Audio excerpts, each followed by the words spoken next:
3 graus, né? Então, nós temos o grau inferior, que são os sindicatos, e os sindicatos, um por município, né? Um por município.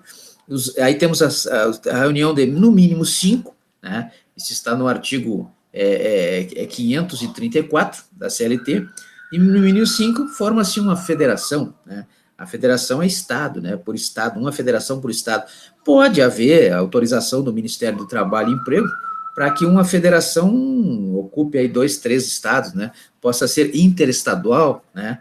E aí, juntando aí 3 federações da mesma categoria, da mesma classe, aí forma-se uma confederação, né? Artigo 535 da CLT, né? Traz a confederação. E assim é feita a representação dos trabalhadores nas convenções coletivas de trabalho e nos acordos coletivos de trabalho. Então, eu peço que deem uma olhada lá no artigo 611 da CLT, no artigo 611, parágrafo 1º da CLT, onde nós temos aí a convenção coletiva de trabalho, que é um negócio jurídico que acontece entre os sindicatos, né? E no artigo 611, parágrafo 1º da CLT, nós temos acordo coletivo de trabalho, que é um negócio jurídico entre os sindicatos e as empresas, não é verdade? Claro, sendo um negócio jurídico, está sujeito aí a anulação, não é verdade? Não a anulabilidade, mas a nulidade, nos termos do que prescreve o artigo 166 da Lei 10.406 de 2002, nos casos de nulidade, quando já nasce, né, com problema, já nasce viciado, já nasce nulo, né? Então, nós temos essa previsão, como temos para os contratos, lá no artigo 166 da CLT, né, da Lei 10.406 de 2002, que é o Código Civil. Assim como nós temos também as causas de anulabilidade, né? A causa que tem que ser provocada, né? Nulo do artigo 166 já nasce fadado ao insucesso, né? Já o artigo 171, artigo 171 do Código Civil, artigo 171 da Lei 10.406 de 2002, não tem nada a ver com o artigo 171 do Código Penal, que é o estelionato, né? Aqui nós temos apenas um vício, né? Então, quando for comprovado juridicamente, através da prova, e o ônus da prova é de quem alega, está previsto no artigo 373 da Lei 13.105 de 2015, né? A pessoa vai ter que alegar a existência de vício, de erro, de dolo, de estado de perigo, né? Todas aquelas causas que geram anulabilidade, né?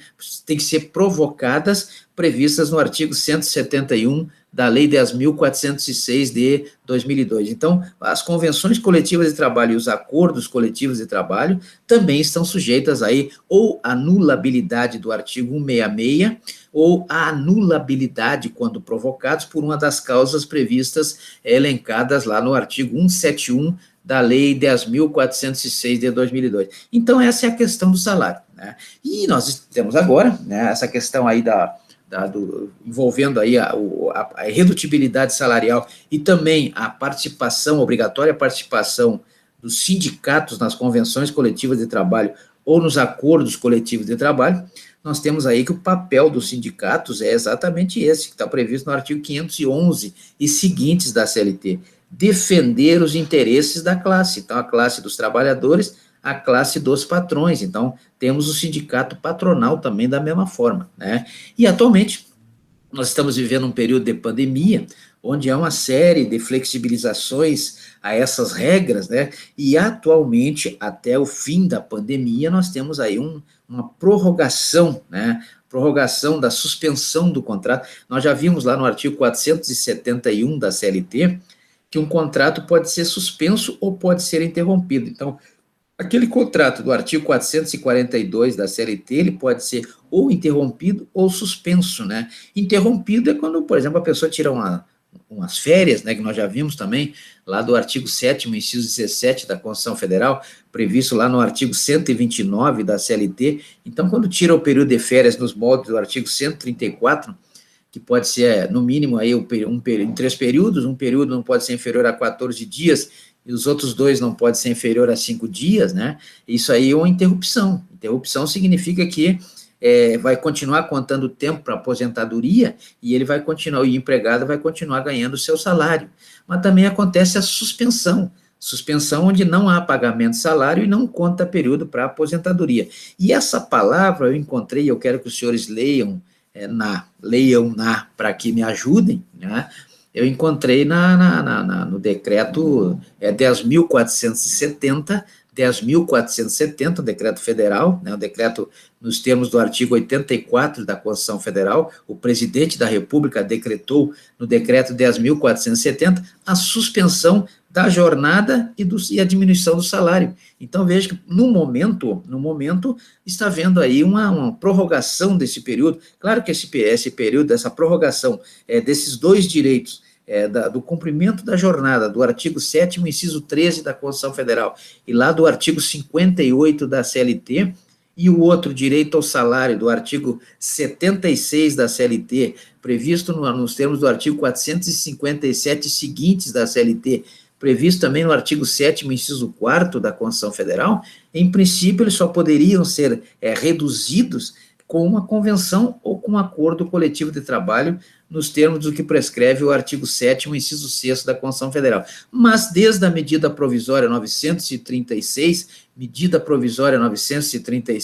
esse quadro mudou em razão da pandemia, né, em razão da urgência, né, nós temos aí até, inclusive, a questão do pagamento pode ser suspenso em razão do artigo 501 da CLT. O artigo 501 da CLT traz, quando houver força maior ou caso fortuito, que é um caso, né, de força maior do que o caso fortuito, poderá haver uma redução salarial, poderá haver até uma suspensão para de pagar, né, interrupção continua pagando, né. Então, nós temos isso previsto também no artigo 393,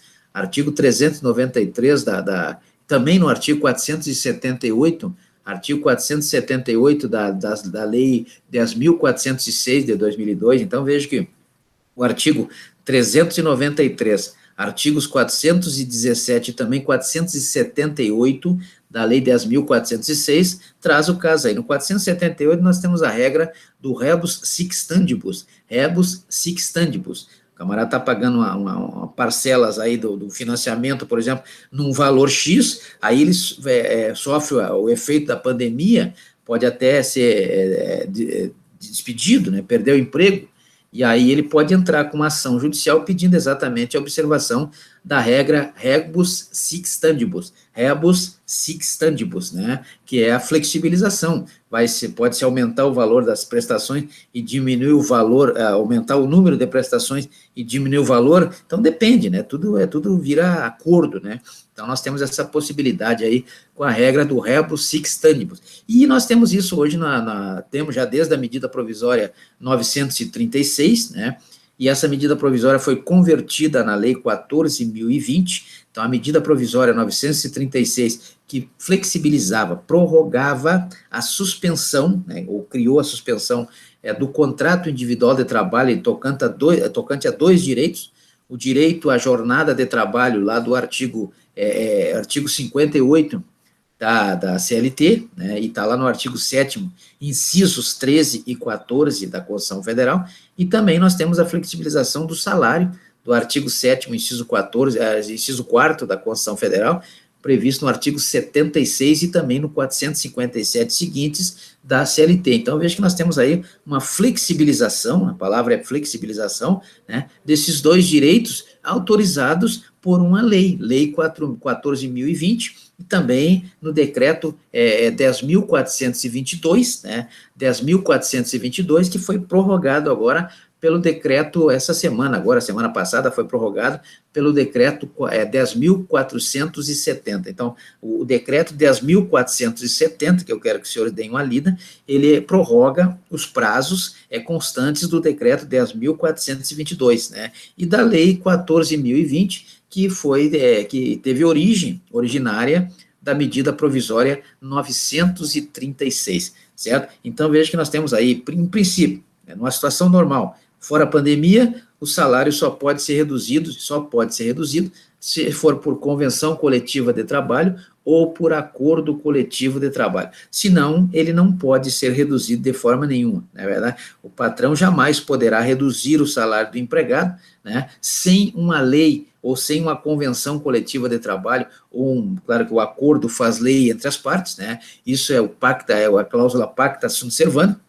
Então, vejam que não pode o empregador aquele lá do artigo 2º da CLT, aquele que admite, assalaria, dirige e assume o risco do negócio, né, não pode reduzir o salário do empregado, lá do artigo 3º da CLT, né, pessoa física, não eventualidade, pessoalidade, remuneração e subordinação por vontade própria. Ele só poderá reduzir se houver, e aí entra o artigo 7º, inciso 26 da Constituição Federal, que diz que tem que haver um direito do trabalhador, o reconhecimento, e também um direito do empregador também, né, o reconhecimento das convenções coletivas de trabalho e dos acordos coletivos de trabalho. Então, artigo 7º, inciso 26 da Constituição Federal, porque o artigo 468 da CLT diz que não pode haver alteração nenhuma, principalmente se houver prejuízo ao trabalhador. Se houver prejuízo ao trabalhador no sentido genérico, logicamente, né, nós temos aí o trabalhador como prestador de serviço, né, seja lá do artigo 594 da Lei 10.406 de 2002, ou seja, no caso aí, trabalhador, não bem, mas pode ser uma pessoa jurídica, né, pelo sistema de terceirização da Lei 6.019, né, que foi modificada agora pela Lei 13.429, né, a lei que modificou a Lei 6.019, que trata da terceirização. O contrato entre duas pessoas jurídicas, né, baseado no artigo 594 da Lei 10.406, mas essa empresa aqui vai ter lá os seus empregados, e a empresa que contrata, empresa contratante, vai ter lá a sua responsabilidade nos termos do que prevê o artigo 5º da Lei 6.019, né? Antigamente nós tínhamos o enunciado 331 do TST, o enunciado 331, inciso 4º, né? Ainda existe esse enunciado, mas está praticamente interpretado na Lei 6.019, que é a lei da terceirização, né? Então, veja que o salário, em princípio, é redutível. O empregador não pode reduzir o salário, a não ser que ele tenha aí uma convenção coletiva de trabalho ou um acordo coletivo de trabalho, né?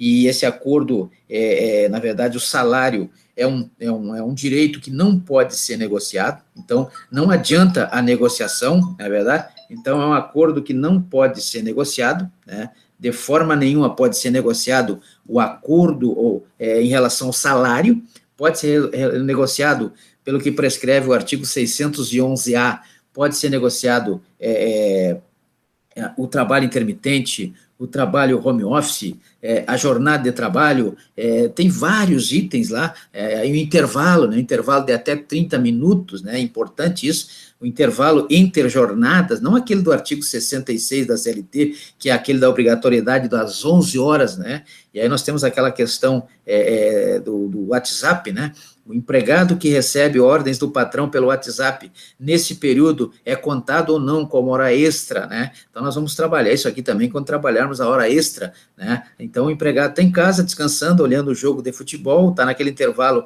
das 11 horas previsto no artigo 66 da CLT, e o patrão manda lá uma ordem por WhatsApp, né? Como é que acontece essa situação chamada de situação de sobreaviso, né? Então, nós vamos estudar isso aí, mas já vão dando uma olhada aí, deem uma olhada no que o TST pensa, o Tribunal Superior do Trabalho, lá do artigo 111 da Constituição Federal, o que ele pensa a respeito dessa questão. O importante é o salário não pode ser reduzido, a não ser que seja uma convenção coletiva de trabalho ou um acordo coletivo de trabalho, certo? Tranquilo? Então, nós temos aí que dar uma olhada na lei, no decreto 10.470, decreto federal, né, nos termos do artigo 84 da Constituição Federal, no decreto 10.470, e ver o que é essa prorrogação aí nesses dois direitos, na jornada de trabalho e também na questão do salário, né? Então, vejo que trata de dois direitos importantes aí